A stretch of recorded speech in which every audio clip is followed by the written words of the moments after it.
Agora os nossos convidados já levaram mais de 1 milhão de pessoas ao cinema. Estão aqui para falar da repercussão e dos bastidores do filme nacional de maior sucesso até agora neste ano. Polícia Federal, a lei é para todos. Agora no De Noite, Marcelo Antunes e Tommy Blazicki.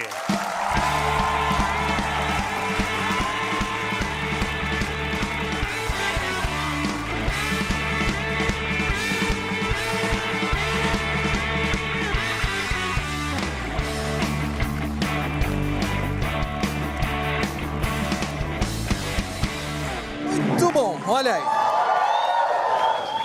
Estamos aqui com Marcelo Antunes e Tommy Blazicki. Bem, quem é o delator, quem é o produtor do filme? Quer dizer, quem é o diretor e quem é o produtor do filme? Foi sem querer, desculpa. O diretor sou eu. Aham. E o produtor não precisa falar quem é, deduzimos. De quem foi a ideia de fazer um filme sobre a Operação Lava Jato? O Tommy. Foi minha. Faz tempo? Faz. Mais ou menos 2 anos, né? Eu estava começando a fazer o filme preparando para fazer o filme sobre tráfico de drogas e armas, né? Que envolvia a Polícia Federal. No decorrer disso aí, começou a surgir a Lava Jato. Evidentemente que aquilo começou a me chamar a atenção, porque os valores, os volumes de dinheiro eram muito altos, né?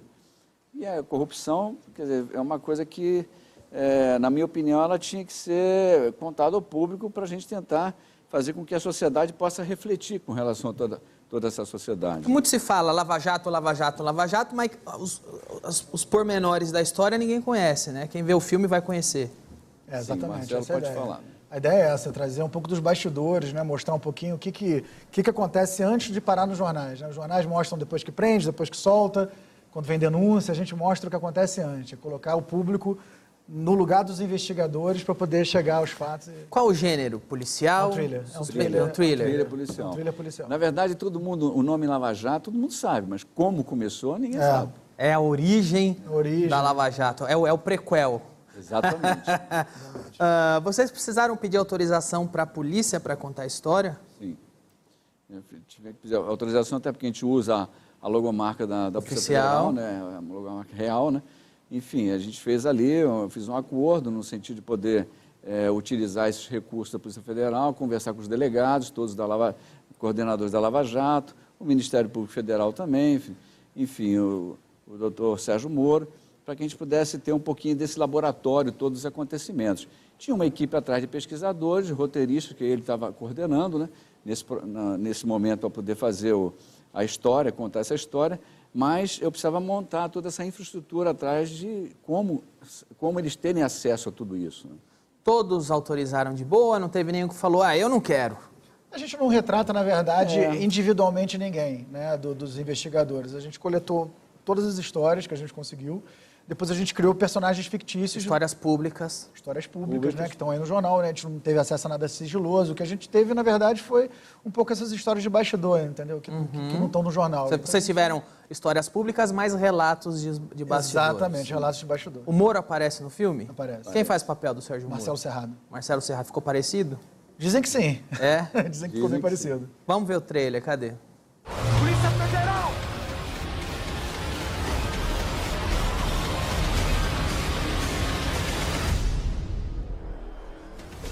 Desvio de dinheiro, Palmito ali?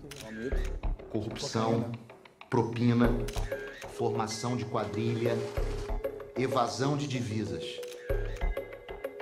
Pra quem achou que não ia dar em nada, Que nome eu boto? O cara lava dinheiro, tem posto de gasolina. Paulo Roberto Costa. O cara foi diretor da Petrobras e hoje tem uma consultoria. Vocês não têm ideia com quem vocês estão se metendo. Você acha mesmo que dessa vez vai ser completamente diferente? A gente não vai mudar o Brasil, mas alguma coisinha a gente sempre faz. A gente conseguiu tudo, Júlio. As contas da família na Suíça, 23 milhões de dólares. Falando de 7 empresas que só com a Petrobras tem em torno de 59 bilhões de reais em contratos. 59 milhões de reais? Não, bilhões.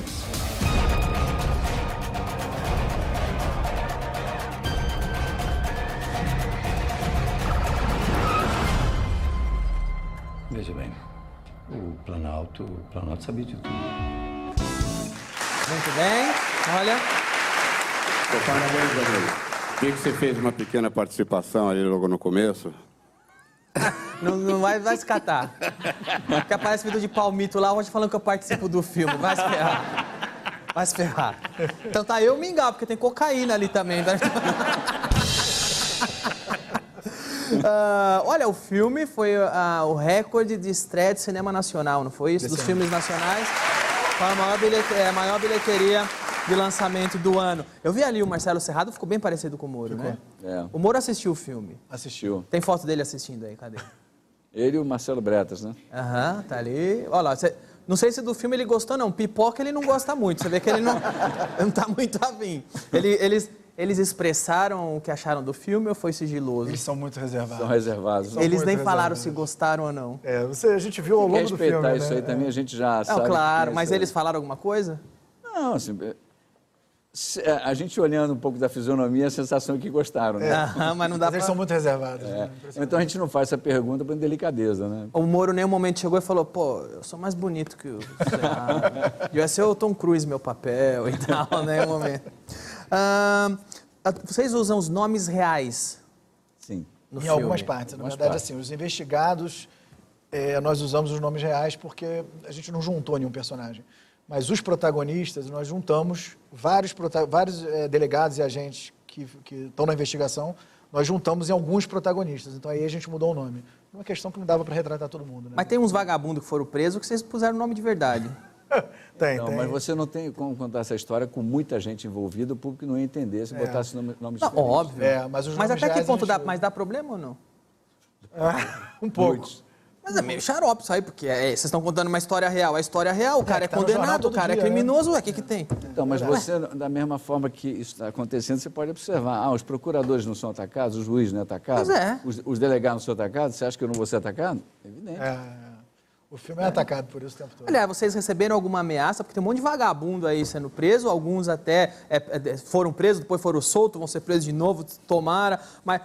É gente perigosa, gente que quebrou o país e que assaltou o país. Vocês não receberam nenhuma ameaça? Eu não recebi nenhuma ameaça. Eu, particularmente, não recebi. As ameaças, quando a gente fala, são ameaças às questões jurídicas. Né? Essas, sim, elas são constantes. É chamado assédio judicial. Os caras ficam coordenando Você conhece bem também isso, Opa, claro que eu conheço. Fora, assim, os sites, né, deles, o tempo inteiro atacando, tudo isso faz parte. E você vê que tem uma campanha também, né? Agora, pós-lançamento, trabalhando para que as pessoas não vejam o filme. Não, sempre teve. Aliás, é legal ver, porque teve um outro filme nacional que estreou, todo jornalista mandou ver e ninguém foi. Esse, todo jornalista mandou não ver e todo mundo foi. Vocês estão bem relevantes. São formadores de opiniões mesmo.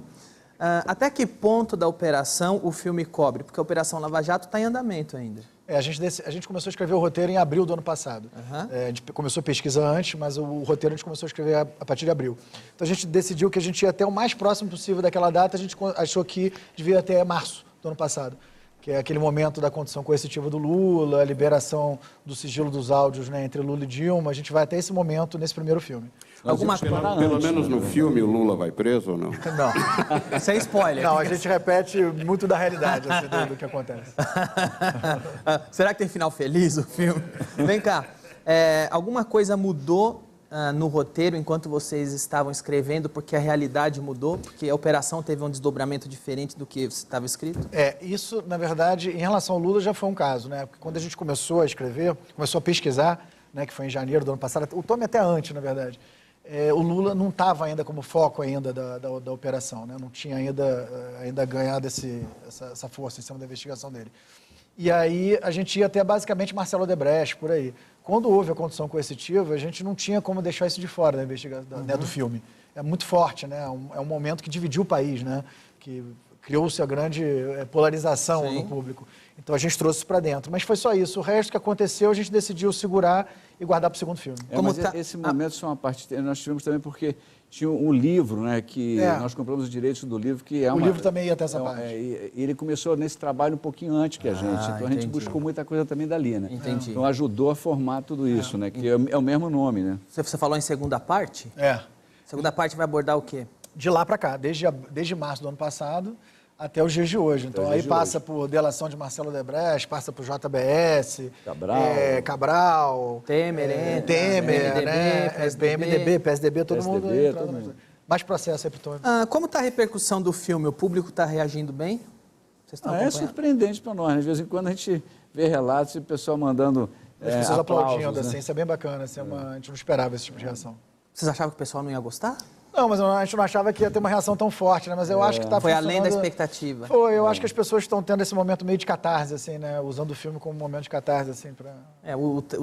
Esse gênero thriller policial no Brasil não tem muita tradição, Não tem. Não. A não ser que tenha uma favela envolvida aí. Mas como não tem, realmente é surpreendente. É um dos desafios, assim, na verdade, do filme é esse, né? Fazer as pessoas irem para o cinema para ver um thriller nacional, porque todo mundo vai para ver um filme americano. Né? Vocês acham que, como vocês classificariam, é um filme mais político ou mais entretenimento? Ele é um filme de entretenimento, mas não tem como a gente negar que fala de um tema político, então é uma mistura dos dois. O final do filme a gente mostra para a sociedade uma reflexão de tudo que está acontecendo, porque ali passa todo um histórico das situações do dinheiro, enfim... não vou contar aqui porque... Mas eles mostram cartelas, né? Cartelas de resultado da operação, entendeu? Até o final do filme, onde falam os acusados, onde falam os delatores, onde fala o juiz, onde fala o procurador, o Deltan, enfim, todos falam ali um pouco. Ok. A gente estava falando agora há pouco da crítica, né, dos jornalistas brasileiros. Teve crítico em jornal de mainstream dizendo que o filme é ruim porque, a palavra dele, hein, porque mostra apenas um lado da história. O que vocês acham disso? Eu acho interessante, porque quando você faz Aliens, você não vai contar a história pelo ponto de vista do Alien, né? Sei lá, e você pega outros filmes polêmicos também, Spotlight, Grande Aposta, Spotlight conta o lado dos jornalistas investigativos. Você não conta o lado dos pedófilos da igreja, né? E por aí, então... Você escolhe uma linha de... Você vai assistir Os Intocáveis, ninguém fica, não, mas é qual Capone? Só era mafioso. Qual Capone só roubou e matou, porque, poxa vida, não é? É mais difícil. Então, na verdade, assim, é um filme investigativo, você toma como base... Um filme de polícia e ladrão, e é isso aí, não? É investigativo. Agora, eu não entendo essa tara de jornalista em defender bandido, mas vamos lá. Teve uma história quando vocês foram gravar num condomínio, porque o pessoal usa tudo, vocês falaram, é a simbologia oficial da polícia, não é isso? O pessoal tá com a roupa que um policial usa, o colete, o distintivo. Vocês foram gravar num condomínio e assustaram? Condomínio de alto padrão na Barra da Tijuca, que é um bairro, né, de alto padrão lá no Rio de Janeiro. E aí as viaturas entrando, caracterizadas, né, como viaturas.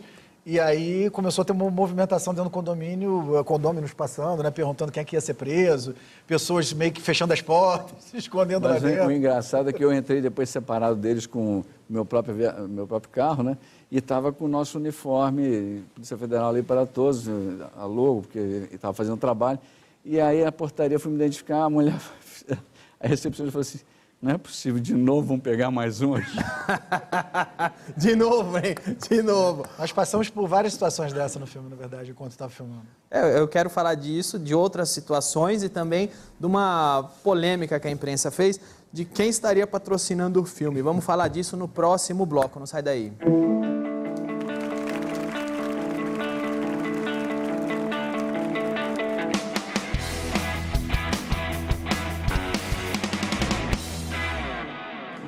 Tudo bem? Estamos de volta com Marcelo Antunes e Tommy Blazik, diretor e produtor de Polícia Federal, filme que conta a história da Operação Lava Jato. Nesse período todo do filme, quando o filme saiu, a imprensa começou a levantar, imprensa e blogs de sempre começaram a falar, quem é que patrocina o filme? Porque não é dinheiro da lei, quem é que está dando então? E começaram a mandar indiretas que talvez seriam interesses obscuros, que estivesse patrocinando uma obra de propaganda político-ideológica. Quem patrocina o filme, no fim das contas? São vários investidores particulares, né, na verdade. Não tem empreiteiro. Não tem empreiteiro financiando o filme, não tem ninguém envolvido na Lava Jato. São, tanto para nós, internamente, os técnicos, como para eles, as multas são altas, se tiverem qualquer ligações, qualquer envolvimento com questões que sejam de corrupção, né? Agora, há de se respeitar, né? Que são empresários, são muitos deles, que eles têm querem a taxa de retorno deles, não querem entrar na discussão política. Você imagina que o Brasil está muito polarizado, né? Então, eles têm, obviamente, medo de represálias. Né? Agora, nós temos também que pensar, tiveram outros filmes para trás que tiveram... ninguém situação. cogitou isso, né? Então, agora, nós estamos contando uma primeira história, a segunda história está envolvendo todos os partidos também, então, de onde que vem isso, né? Qual partido que estaria patrocinando? Né? Porque teve esse negócio da imprensa que fala, só estão falando mal do PT, é um filme político. Não, mas se você olhar o filme e assistir, você vai ver que não é só o PT. E o segundo é mais ainda, né? O segundo todo. Porque tem isso, né? A gente conta até março, esse primeiro filme. Né? Não dá para contar tudo o tempo todo e ir aumentando, né? Não é só você mudar o final do filme. Você tem que montar uma estrutura de roteiro. A gente decidiu ir até março e começar a produção do filme. E pela cronologia da Lava Jato, exatamente. Foi o PT o primeiro... O primeiro, né? O PT, por ser o do PP, governo, por ser 12 anos de governo. Até a 24ª operação era o PT o tempo inteiro, né? O PMDB também estava ali. E essas acusações, como vocês enxergam que isso não é um filme, é uma propaganda política com interesses por trás? Acho que é fácil, é só assistir o filme que você vê que não tem nada disso, né? Vocês que atuam no cenário cultural brasileiro, vocês percebem que existe esse tipo de discurso para intimidar qualquer coisa que não é de uma corrente ideológica? Existe uma hegemonia ideológica? Porque, por exemplo, teve o filme do Lula, que foi feito com dinheiro de lei e saiu em ano de eleição. E não teve esse frenesi, presos, né? E foi o escolhido para representar o Brasil do Oeste. Então, veja, era ano de eleição presidencial, pegaram o dinheiro da lei, fizeram um filme do Lula e naquele ano puseram o filme no cinema. Não teve esse frenesi da imprensa falando que era um filme de propaganda política. E agora tem. Vocês que atuam na área cultural brasileira, vocês percebem que existe essa pressão?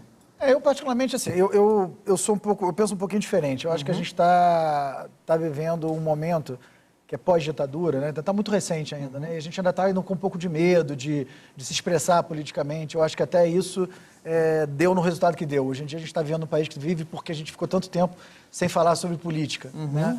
Então, eu acho que é natural que haja um cerceamento, né, de pensamento, de expressão, mas a gente tem que vencer isso, né? Eu acho que a gente tem que amadurecer, promover o debate, as pessoas têm que ser capazes de debater de maneira madura, né, de maneira saudável.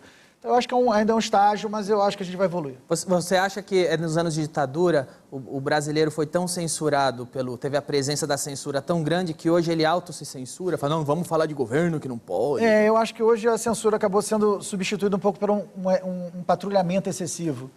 Para tudo, na verdade. A censura branca, né? E eu acho que a gente tem que evoluir, amadurecer nisso, respeitar a opinião de todo mundo, conversar. Essa patrulha é verdade, ela existe, né? A gente tem que considerar que existe, que tanto está aí, porque a gente recebe ataques a todo momento, então não tem como esconder isso. Agora, isso só com o tempo vai se amadurecendo, vai se criando uma mentalidade novas, os novos que estão chegando, quer dizer, a democracia é isso. Os Estados Unidos faz isso o tempo todo, né? Os filmes americanos falam dos próprios governos, né? Sim. Com vários pontos de vista e, enfim, ninguém... Uma forma de vencer e amadurecer é falando que não querem que se fale, não tem outro jeito, exatamente. Não é? Ok. Vocês estão dizendo que vai ter uma sequência, aliás, vocês citam um filme americano, é tão comum isso no cinema americano, de você ter o FBI contra o corrupto, o FBI contra o traficante, a CIA contra o terrorista, e aqui no Brasil, quando faz um filme desse, mas não contaram o lado do criminoso e tal. Mesmo assim, vocês não se intimidaram, vocês vão fazer a parte 2. É isso aí. Tem previsão já disso aí? Já estamos trabalhando, né? Agora temos que roteiro aguardar ainda. Vocês vão aguardar para ver o que acontece. Se não acontece, não dá para avançar muito. Os roteiristas de Brasília nos surpreendem, né? Mais ainda, né? Ok, o filme continua em cartaz, está em todo o Brasil, não é isso? Todo o Brasil. Polícia Federal, a lei é para todos, está em todos os cinemas. Muito obrigado.